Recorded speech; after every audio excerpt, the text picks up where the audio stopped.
네, 이 자리에 새누리당 최고위원이신 심재철 국회의원 나오셨습니다. 안녕하십니까? 안녕하십니까? 네, 반갑습니다. 요즘 무척이나 많이 바쁘시죠? 예, 그렇죠. 예. 오랜만에 이렇게 나오셨는데, 먼저 우리 청취자 여러분들께 인사부터 좀 해주시죠. 예, 청취자 여러분 안녕하십니까? 국회의원 심재철입니다. 제 지역구는 경기도 안양 동안 을이고요. 현재 새누리당에서 최고위원 맡고 있습니다. 이번 주 내내 날씨가 예년과 달리 굉장히 추웠습니다. 건강 잘 챙기셨는지 모르겠습니다. 앞으로도 좀 날씨가 따뜻해지고 세상살이가 또 따뜻해져서 좀 더 편안한 그런 날들이었으면 좋겠습니다. 네, 따뜻한 말씀을 해주셨습니다. 이제 대선이 나흘 앞으로 다가왔습니다. 어떻습니까? 우리 심 최고위원께서 바라보시는 판세 어떻다고 보십니까? 13일부터 이제 여론조사 발표가 금지됐는데요. 예. 12일까지 발표됐던 여러 가지 여론조사들을 전체적으로 종합해 보면은 저희들이 약 5% 안팎으로 이기고 있습니다. 예. 그런 추세로 나오고 있는데, 그래서 어떤 것은 오차 범위 이내가 되고 또 어떤 것은 오차 범위를 벗어나서 이기는 것으로 나타나고 있는데, 어쨌든 그런 부분에서 앞서고 있는 데가 더군다나 투표를 하겠느냐라는 투표 확실층에서는 5% 내외에서 더 벌어져서 뭐 9%, 10% 내외로 이렇게 지금 벌어지고 있습니다. 그래서 그런 추세로 봐서는 이번 선거 지금 박근혜 후보가 이기지 않겠느냐라고 좀 조심스럽게 내다보고는 있습니다. 예. 그러고 지금 현재 그렇다면은 뭐 별다른 변수는 안 생기겠느냐? 저는 변수는 별로 없다고 보고 있고요. 예. 저희 박 후보나 문 후보나 양쪽 다 지지층들 굉장히 응집력이 강합니다. 지금 80% 이상으로 응집력이 강하니까 더 이상 표의 변동이나 이탈은 없을 것 같고 현재 추세가 아마 지금 그대로 지속이 되지 않겠느냐. 저는 지금 그렇게 보고 있습니다. 네. 그 여론조사는 그 12월 12일 이전에 조사했던 걸 인용해서 말씀하신 거죠? 그렇습니다. 예, 알겠습니다. 특히 수도권의 판세가 중요하다 이제 이렇게들 말씀들을 많이 하십니다. 예. 특히나 이 경기 지역에 대한 새누리당의 득표 목표, 이 어느 정도나 목표로 하고 계십니까? 유권자 총 4,020만 중에서 경기도가 23%를 차지하고 있습니다. 예. 920만이 넘는데요.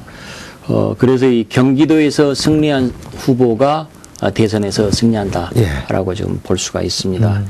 이 선거 초반만 해도 저희들은 이 수도권에서 전체적으로 판세가 유리하지는 않았습니다. 예. 선거 이제 종반으로 넘어가면서 서울은 12일까지의 결과로 보면은 예. 서울은 약간 저희들이 51대 49 정도로 좀 밀리고 대신 인천이나 경기는 51대 49로 저희들이 조금 앞서고 예. 좀 이런 상황이고, 그래서 전체적으로는 수도권에서 혼전 양상을 벌이고 있는데, 이 경기 지역에서는 경기도만 따로 떼어놓고 본다면 51대 49 정도로 다소 우리들이 좀 저희 박근혜 후보가 유리한 예. 이런 국면이 아니냐라고 저희들은 지금 그렇게 보고 있습니다. 이 목표 달성도 가능하시다 이런 말씀이시죠? 예, 그렇습니다. 저희들은 어차피 수도권에서는 큰 차로 이길 수는 없는 것이고요. 그래서 51대 49 정도로 저희들이 박빙의 우위를 지키고 있고, 그리고 이 추세를 계속 유지해 나가서 51대 49로 이기면은 경기도에서는 그리고 수도권에서는 잘한 것이다라고 저희들은 보고 있습니다. 네. 이 민주통합당의 문재인 후보 측에서는 이제 안철수 전 후보에 대한 효과 상당히 기대를 하고 있거든요. 우리 안철수 효과는 좀 어떻게 수도권에서 있다고 이렇게 보시는 겁니까? 어떻습니까? 예, 효과는 있기는 있습니다. 그러나 예. 그 효과가 생각만큼 크지는 않습니다. 저는 1% 내지 2% 안팎으로 보고 있는데요. 왜냐하면은 단일화 작업을 쭉 해나가다가 느닷없이 사퇴를 해버렸습니다. 철학과 이념이 다르다라면서 사퇴를 해버렸고, 그러다가 또 영혼을 팔지 않았다라고 하면서 단일화에 대한 거부감들을 쭉 나타냈는데, 그러다가 어느 순간 이제 다시 또 지원을 하겠다라고 이렇게 나타났었고, 지난 6일부터는 구체적으로 이제 현장 같이 다니면서 또는 나름대로 혼자 다니시면서 지원하는 모습을 보였는데, 그런 그 단일화의 기간이 길었다는 데에 대한 피로감들, 그리고 본인의 말, 영혼을 팔지 않아서 나는 안 한다라고 했다가 그렇다면 나중에 한다는 것은 영혼을 팔았다는 얘기냐라는 그런 본인의 말에 대한 앞뒤에 말 바꾸는 이런 문제들. 그래서 이런 부분들에 대한 실망감들 때문에 안철수 전 후보가 지금 지지를 하더라도 그렇게 큰 효과는 못 받고 그래서 저는 1 내지 2% 정도다. 예. 지금 효과가 미미했다라고 저는 생각을 합니다. 물론 뭐 민주당 쪽에서는 안철수가 도와주니까 우리가 이제 엄청나게 좋아졌습니다. 이깁니다라고 예. 얘기를 하지만 예. 그것은 실제 현상하고는 다른 과장된 얘기고요. 그래서 저희들은 안철수 효과가 있기는 있었지만은 판세를 뒤집을 정도는 아니었다. 그리고 앞으로도 이것은 한 나흘 남았습니다만 이 추세는 그대로 간다라고 저는 보고 있습니다. 찻잔 속의 태풍이었다. 이렇게 그렇습니다. 네, 네. 그렇군요. 이 최근에는 그 북한에서 그 부재자 투표를 앞두고 미사일을 발사를 했습니다. 이게 어떻게 이 대선에 영향을 주려는 의도이겠죠? 어떻습니까? 그렇습니다. 북한 체제가 지금 당연히 이번 대선에 지금 영향을 미치기 위해서 예. 부재자 투표 바로 전날 지금 미사일을 지금 이렇게 지금 발사를 했는데요. 예, 예. 그래서 지금 긴장을 조성하고 불안감을 증폭시켜 가지고 군대에 있는 젊은이들이 불안감을 느껴서 여당을 찍지 않도록 지금 뭐 박근혜를 떨어뜨리기 위한 작전으로 지금 북한에서 지금 선거 개입을 노골적으로 좀 하고 있는 것인데요. 그러나 이 부분도 지금 그렇게 영향이 크지는 않을 거라고 보고 있습니다. 이미 몇 년 전에 저희들이 지방선거 할 때 북풍이라는 것들을 한번 경험을 했었고요. 예. 그리고 이번에 지금 미사일이라는 것은 계속 지금 예고가 돼 왔었고 이런 부분들이 있기 때문에 더군다나 핵을 운반하기 위한 그 수단으로서 미사일을 개발한다는 그 목적을 너무나도 국민들이 잘 알고 있기 때문에 이런 부분에서 이번에 지금 북한이 이 미사일을 쏘면서 지금 선거에 개입하려고 했던 이 시도는 이것도 별로 그렇게 신통치 않게 그냥 미풍으로 좀 끝날 것이다. 저는 그렇게 보고 있습니다. 이 선거 때마다 이 북풍이 계속 문제가 되고 있는데 이 어떻게 좀 차단할 수 있는 방법이나 이런 것들은 없을까요? 그건 지금 북한의 지도자들이 예, 예. 이 김정은이가 마음을 바꿔 먹어야지 이게 될 텐데. 그렇죠. 물론 이제 그러기 위해서는 남과 북이 대화를 통해서 서로 자유스럽게 얘기를 할 수 있는 그런 긴장을 털어내는 평화적인 분위기가 좀 조성이 되기는 돼야 되겠죠. 예. 그런데 현재까지 국면으로는 김정은이 전혀 그런 생각을 안 보이고 있고 그리고 또 그렇다고 해서 한국이 무조건 북한에 대해서 너희들 잘한다라고 오냐오냐 할 수는 없는 노릇이고 그렇죠. 그래서 그런 긴장이 지금 여전히 유지가 되고 있는데 이런 부분들을 어떤 식으로든지 풀어내야 될 그런 과제입니다. 네. 어쨌든 국내적으로 상당히 어려운 시기인 것만큼은 사실입니다. 네. 이런 여건 속에서 우리 박근혜 후보가 18대 대통령 선거에서 당선이 되어야 하는 뭐 시대적 정신이라 그럴까? 이런 건 뭐라고 생각하십니까? 우선 저는 제일 먼저 국민 통합을 드리겠습니다. 예, 예. 지난 정권에서 특히 노무현 정권에서 그런 모습 많이 보였는데 뭐 이념으로 계층으로 세대로 지역으로 심지어는 학교까지도 이 편가르기가 돼 있어가지고 내 편이 아니면은 적대 세력으로 이렇게 돌리는 그런 갈등의 모습, 분열, 대립이 굉장히 심했었는데요. 더 이상 이런 모습들을 반복해서는 안 되는 것이고요. 그리고 국민통합이라는 게 대한민국이 발전해 나가기 위한 경쟁력의 기초가 되기도 합니다. 그래서 이제는 우리가 산업화 민주화를 거치면서는 국민통합 별로 신경 쓰지 않고 막 앞으로만 달려 나왔는데 이제는 그 우리가 놓쳤던 국민통합을 지금은 이뤄야 한다. 그래야만이 우리가 이것을 바탕으로 해서 선진국으로 도약해 나갈 수 있다라는 점에서 저는 이 시대의 가장 중요한 시대 정신은 국민통합이다라고 얘기를 하고 싶습니다. 그리고 이제 두 번째로 이 시대 정신이라고 한다면은 저는 깨끗한 정부가 아니겠느냐. 지금까지 역대 대통령이 모두 다 친인척 측근 비리에 이렇게 휘둘려 왔고 국민들이 굉장히 그런 것들을 싫어했습니다. 그래서 그런 점에서 박근혜 후보는 상대적으로 지금 친인척이 굉장히 적고요. 그런 또 국회의원으로 본인이 15년 동안 보여줘 왔던 모습들 이런 것들로 봐서 이번에는 좀 검찰 개혁과 함께 깨끗한 정부를 조금 좀 만들 수가 있지 않겠느냐라고 저는 기대를 하고 있습니다. 그래서 그 깨끗한 정부, 이제 정부도 약속 지키고 더 이상 이제 부정부패 물들지 않는 측근들의 비리가 더 이상 발생하지 않는 이런 세상이 오지 않겠냐라는 그런 두 번째 시대 정신도 지금 이번 선거 과정에서 중요하게 등장했다고 저는 생각을 합니다. 예. 우리 이 심재철 의원께서는 최고위이지만 그 당내 계파를 따지면 친이계로 분류되시는. 예, 예전에는 친이였죠. 예, 그러나 이제는 뭐 지금 친이, 친박, 지금 이제 그 계파가 의미가 없고요. 예. 지금으로서는 뭐라고 할까요? 친이, 친박 개념이라고 하면 비주류라고 해야 되나요? 아, 그렇습니까? 예. 앞으로도 그 당내에서 이 목소리를 좀 많이 높여주셔서 경기도의 목소리가 많이 반영돼서 도와주시기 바랍니다. 그건 당연합니다. 경기도를 대변하는 목소리는 언제든지 내야 되는 거죠. 예. 이제 선거가 나갈 남았는데, 이제 그렇다면 도민들의 민심을 잡기 위해서 어떤 정책과 이슈 이런 메시지를 좀 전해줘야 될 거 아니겠습니까? 네. 어떤 메시지로다가 유권자들에 다가가실 전략을 구상하고 계십니까? 먼저 이제 가정의 걱정을 줄여드리겠다라는 것들을 저희들은 이제 제일 먼저 꼽고 있습니다. 그래서 저희들이 내세웠던 10가지 공약 중에서도 가계부채 줄이기가 그 첫 번째로 지금 들어가고 있고요. 네.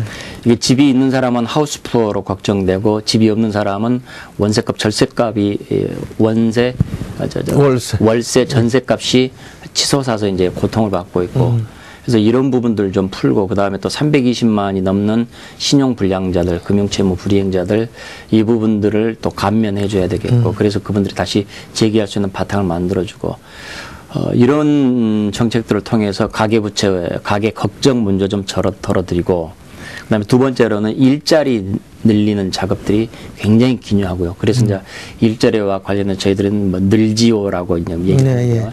일자리 늘리고 또 이제 지키고 일자리를 그다음에 오는 올입니다. 고용복지를 이제 올리고 근데 이제 늘지 올인데 늘지 오라고 지금 얘기를 하고 있죠. 그러니까 이렇게 일자리를 어떤 식으로 새롭게 만들고 기왕에 있는 것은 해고되지 않도록 보호를 하고 또 이런 부분들 계속해서 이 고용 상태가 악화되지 않도록 유지를 해나갈 것이냐 이런 가계부채, 가계 걱정 문제 첫 번째, 그다음에 두 번째는 일자리 이 두 가지가 중요한 민생 이슈로서 앞으로도 계속적으로 지금 앞으로 남은 나흘 동안 지금 제기해 나가고 국민들에게 호소할 생각입니다. 네, 우리 지금 저께서 지금 이 바깥에 시민들 직접 만나서 유세도 하시고 그러시죠? 그렇습니다. 예. 목소리가 상당히 아직도 좋으십니다. 예. 그렇지만 앞서도 잠깐 말씀이 있으셨습니다만 서울 같은 데는 아직도 약간 그 새누리당 후보가 조금 부족하다 이런 걸 말씀을 하셨는데 좀 상대적으로 취약하다고 여겨지는 그 2030 세대 그리고 이제 수도권에 대한 공약 이런 카드는 특별히 따로 갖고 계신 게 있으십니까? 수도권이 전체 유권자의 49% 그러니까 절반 가까이 차지를 하게 되는데요. 그렇죠. 그래서 수도권에서 이제 승부가 나게 되는데 그래서 특히 이제 세대별로는 말씀하신 2030 세대가 저희들이 아직은 취약합니다. 50, 60 세대는 저희 한나라당에 굉장히 강력한 지지를 보내주시고 있고 2030은 상대적으로 야당 후보한테 지지를 가고 있고 그러면서 이제 40대가 그 중간에서 균형추를 잡으면서 40대가 어디로 가느냐에 따라서 이제 판세가 결정되기도 하는데 전체적인 흐름은 지금 20대 같으면은 신안보 세대라고 지금 얘기를 합니다. 그렇죠. 그런 점에서 이번에 20대는 지금 새누리당 쪽으로 박근혜 후보 쪽으로 도는 흐름이 지금 보이고 있고요. 그리고 40대도 민생경제 이런 부분에서는 야당 후보보다는 박근혜 후보의 얘기가 조금 더 맞다라는 관점에서 40대들도 실질적인 삶을 살아가면서 느끼는 정책으로 지금 박근혜 후보 쪽으로 이렇게 지금 움직이고 있다고 저는 보고 있습니다. 그렇습니까? 예를 들어서 이제 40대들이 가장 주목하는 것은 먹고 사는 문제인데요. 문재인 후보 같으면은 일자리를 늘려서 성장을 해나가겠다라고 지금 이렇게 얘기를 하고 있는데 거꾸로 된 얘기죠. 경제가 성장하면 그 결과로서 일자리가 만들어지는 것이지 일자리를 기왕에 있는 것을 반으로 쪼개고 늘린다고 해서 성장이 견인되는 것은 절대 아니거든요. 이렇게 해서 접근 시각 자체가 다르죠. 또 하나 말씀드릴 수 있는 게 이제 대기업에 대한 규제를 문재인 후보께서는 아주 강력하게 기존에 있는 순환 출자도 전부 다 없애겠다. 근데 이걸 없애려면은 5조 원이 넘는 돈이 엄청난 조 단위 돈이 기업마다 들어가야 되는데 그렇게 경영권 방어하다 보면 신규 투자가 일어나지 않고 신규 투자가 없다는 얘기는 일자리가 새로 안 생긴다는 얘기가 되는 것입니다. 그래서 이런 부분들에 대해서 경제는 굉장히 잘못 접근하고 있다라는 것들을 40대들이 지금 인식을 하고 있습니다. 그런 점에서 40대 흐름들도 지금 박근혜 후보 쪽으로 지금 바뀌고 있고 그런 것들이 실제 여론조사를 해보면 좀 나타나고 있습니다. 그렇다면 이 지금 새누리당에서 마련한 경제 활성화 또 양극화 해소 이런 정책들이 좀 그 수도권에 특히 젊은 층에 좀 먹히고 있다 이제 이렇게 말씀하실 수 있는 겁니까? 네, 그렇습니다. 어차피 선거라는 게 이 전문가들이 보시기에는 여도 야도 어느 쪽도 썩 그렇게 100% 맞지는 않을 것입니다. 그러나 선거라는 것은 주어진 후보 가지고 선발하는 것인데요. 선택하는 것인데 이 문재인 후보보다는 박근혜 후보의 경제 정책, 일자리 정책이 훨씬 더 진솔하다. 그리고 훨씬 더 현실적이다라는 것들을 국민들이 판단하신다는 겁니다. 그런 점에서 저희들이 경제 정책에서도 좀 더 앞서고 있다. 그래서 국민들의 표를 얻을 수가 있다라고 저희들은 보고 있는 것이죠. 그 민주통합당보다 새누리당이 좀 비교해서 우위에 있다고 말씀하신 부분이 있는데 어떤 게 구체적으로 어떤 정책이 이런 게 있습니까? 일자 우선 아까도 잠깐 좀 말씀드렸는데요. 이 대기업에 대한 규제 부분입니다. 민주당에서는 문재인 후보는 신규 순환 출자뿐만 아니라 기존에 있는 순환 출자도 없애겠다. 근데 그걸 하려면 각 기업마다 수조 원씩의 돈을 들어가야 되는데 그 돈을 어디서 어떻게 마련을 할 것이며 그리고 그 돈을 마련하지 못하면 자기 경영권이 날아가게 됩니다. 그래서 그 돈을 어디서든지 마련하면은 경영권 방어에 급급해야 되는데 이렇게 되면은 신규 투자는 전혀 하지 못하고 대한민국 일자리는 만들어질 수가 없게 되는 것입니다. 이런 부분들이 민주당에서 얘기하고 있는 대기업, 무조건 대기업은 때려잡아야 되는 것이다라는 잘못된 시각에서 출발하고 있는 것이죠. 그래서 이런 부분들은 잘못된 것이고요. 그리고 그에 비해서 저희 박근혜 후보는 대기업 활동, 기업 활동으로서는 우리가 인정하고 격려하지만은 그러나 불공정 행위에 대해서는 앞으로 강력하게 처벌을 하겠다. 이런 것들입니다. 그래서 그 행위에 대해서 저희들이 규제를 하는 것이지 일반적으로 대기업에 대해서 무조건 때려잡는 거 이건 기업 활동은 보장해주고 당연합니다. 그렇게 해야 되는 것이죠. 그래서 그런 점들이 가장 먼저 좀 들 수 있을 거고요. 또 하나 저희들이 얘기할 수 있는 것은 새누리당에서는 공약을 다 실현하려면은 한 135조 원 정도가 앞으로 들어갈 것이다. 5년에. 그러나 문재인 후보는 192조가 들어간다. 이걸 이제 1년에 들어가는 걸 보면은 박근혜 후보는 연 8조 원이 들어가고 문재인 후보는 연 24조 5천억이 들어갑니다. 대한민국 예산이 350억, 350조 좀 넘어가는 이런 상황인데 1년에 8조를 끌어오는 것도 굉장히 쉽지 않은 일인데 그러니까 증세를 하지 않고 세출을 효율화시켜 가지고 8조를 만든다는 것도 어마어마하게 힘든 일입니다. 그런데 이것을 증세하지 않고 24조 원을 1년에 만든다. 불가능한 일입니다. 그래서 이 부분에 대한 것들을 국민들도 이제 점차 저건 아닌 것 같다. 말은 달콤하지만 아닌 것 같다라는 것들을 인식한다는 것입니다. 그래서 저희들이 40대들도 실제 생활에서 느끼는 그런 애로사항들을 이 구체적인 공약을 비교해 보면서 아시고 있다. 그리고 그런 것들이 한나라 쪽으로 흐름이 넘어온다라고 저는 지금 그렇게 느껴집니다. 예, 알겠습니다. 경기도 얘기 좀 해보겠습니다. 이 새누리당이 준비하고 있는 경기도에 대한 대표 공약 어떤 것이 있습니까? 박근혜 후보는 경기도를 이 통일의 전진기지이고 산업활동의 미래기지로서 지금 바라보고 있습니다. 그래서 우선 필요한 이제 광역 교통망들 확충하고 또 일자리하고 환경하고 복지 뭐 이런 것들이 같이 어울려서 경기도 남부하고 북부간의 격차 해소 그리고 그래서 함께 발전하는 경기도 만들자라는 이런 입장입니다. 그래서 이제 경기도와 관련해서는 크게 8가지 정도의 공약을 내세우셨는데요. 8개를 조금 말씀드릴까요?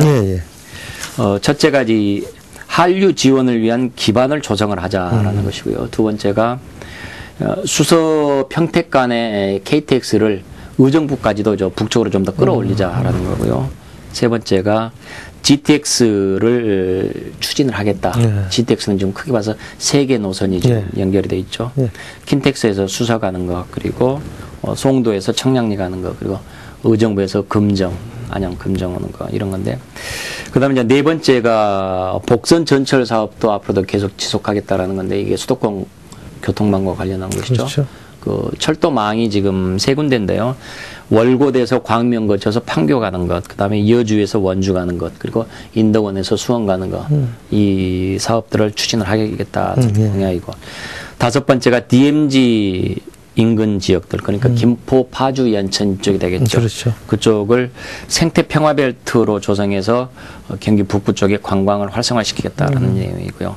6번째로는 수도권 북부는 현재 수도권 규제도 있고 그다음에 군사 규제도 있고 여러 가지 규제가 중첩되어 있습니다. 예. 그래서 이 부분들에 대해서 별도의 개발 사업들을 추진할 수밖에 없다. 해야 한다라는 것이고요. 그리고 7번째는 평택 부근의 경기만 이쪽에를 해양 레저 기지로서 다시 발전시키겠다는 것이고요. 그리고 7번째는 화성의 유니버설 스튜디오 코리아 리조트 예. 아주 대규모 그 복합 리조트를 차질없게 조성해 나가겠다 하는 이런 8가지를 지금 경기도의 대표 공약으로 저희들이 잡고 있습니다. 예. 야, 매우 그 경기도민들이 들으면 상당히 피부에 와닿는 공약이 아닐 수가 없는데, 이제 문제는 이 박근혜 후보의 이제 당선되고 나면 이제 공약의 실천 의지가 아닌가 이런 생각이 듭니다.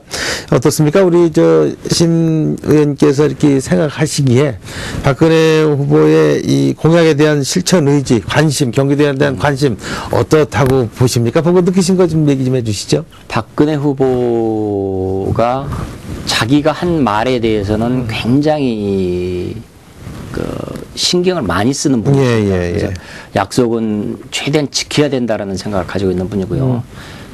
그런 점에서 이번에 지금 경기도 공약으로 내세운 것을 본인이 아마 제대로 잘 지켜나갈 거라고 생각합니다. 평소대로 자기 약속대로 해나갈 것이라고 보고 있고, 예. 아마 제가 보기에는 일정하게 주기적으로 공약 점검을 체크하지 않겠느냐. 그래서 경기 지역과 관련된 공약들 모두 다 지금 진행할 수 있도록 이렇게 진행되지 않겠느냐라고 보고 있고요. 그리고 이제 또 경기도의 국회의원들이 이 경기도의 공약이 실천이 될 수 있도록 또 그런 분위기를 또 저희 새누리당에서 만들어 가야죠. 그래서 국회의원들이 이렇게 분위기를 잡고 또 정부에서도 반드시 놓지 않고 이것들을 해 나가도록 이렇게 하면은 경기 지역의 공약들 아마 제대로 달성이 되지 않을까 이렇게 생각합니다. 네. 우리 심재철 최고위원님의 지역과 이제 안양 동안을 뭐 평촌 신도시 지역 아니겠습니까? 신도시 절반 들어가 있고 예. 옛날 안양, 구안양이 좀 절반 있고 들어가 있고요. 그 지역에 대한 지역구의 이 공약들 같은 것도 많이 좀 주민들이 원하고 있지 않으십니까? 예, 저희 이번에 지금 경기도 8대 공약으로 들어간 인덕원, 수원, 전철이 예. 바로 제 지역을 그렇죠. 좀 예. 지나가게 됩니다. 예. 그래서 이제 이 부분도 저는 지금 제 지역과도 관계에 있으니까 차질 없이 진행이 되도록 이것은 얘기를 할 거고요. 그리고 이것은 지난번에 한 열흘 전쯤에 이 박근혜 후보가 안양으로 와서 유세를 하실 때 예. 직접 말씀을 말씀하셨어요. 하셨더랬습니다. 예. 그래서 시민들이 굉장히 그걸 좋아하고 예. 그랬었는데요. 그래서 이 부분은 그 약속은 약속대로 반드시 지키는 분이니까 저도 믿고 또 반드시 지켜지도록 옆에서 또 이제 늘 살펴보도록 할 겁니다. 네. 네, 아쉽습니다. 이 나눌 말씀이 참 많은데 어느덧 준비된 시간은 다 돼가고 있습니다. 끝으로 이 못다 하신 말씀이나 이 유권자에게 꼭 드리고 싶은 말씀 있으시면 마무리 인사 삼아서 말씀해 주시죠. 예, 지금 우리 사회가 필요한 것은 국민들이 더 이상 갈라지지 않고 한데 어우러져서 따뜻한 세상을 만드는 국민 통합의 시대입니다. 그래서 국민 통합을 이룰 사람 누가 더 잘 이루겠느냐? 박근혜 후보에게 여러분들의 뜨거운 관심을 좀 보여주셨으면 좋겠고, 지금 우리 삶의 위기, 민생의 위기를 비롯해서 세계 경제의 위기 또는 남북관계의 불확실성 여러 가지 위기 요소들이 있는데 위기 관리를 잘 하는 사람이 또한 박근혜 후보입니다. 79년 박정희 전 대통령이 그때 피살됐을 때 전방 감시를 가장 먼저 챙겼었고, 또 2006년도 지방선거 때도 대전은요 하면서 대전 지방선거를 챙겼던 이런 것들을 보면 역시 책임의식이 굉장히 강한 사람이다. 선공후사로서 공적인 그리고 자기가 담당하고 있는 일에 대해서 지독하게 책임을 앞세우는 분이시다라고 생각을 하고 있습니다. 그래서 그런 분이기 때문에 이런 지금과 같은 민생의 위기, 세계 경제 위기에서는 위기 관리에 능숙한 박근혜 후보가 훨씬 더 낫다, 적합하다라고 생각을 하는데 이런 생각들을 저는 유권자들도 다 같이 하시라고 저는 생각을 합니다. 그런 점에서 박근혜 후보가 이 시대과제를 들고 또 당선된 이후에는 우리들의 어려움들을 잘 풀어나가는 그런 좀 더 따뜻한 세상이 되지 않을까 그런 기대를 하고 있습니다. 네, 오늘 말씀 고맙고요. 지금까지 새누리당 최고위원이신 심재철 국회의원과 말씀 나눴습니다. 심재철 의원님 오늘 말씀 고맙습니다. 네, 감사합니다.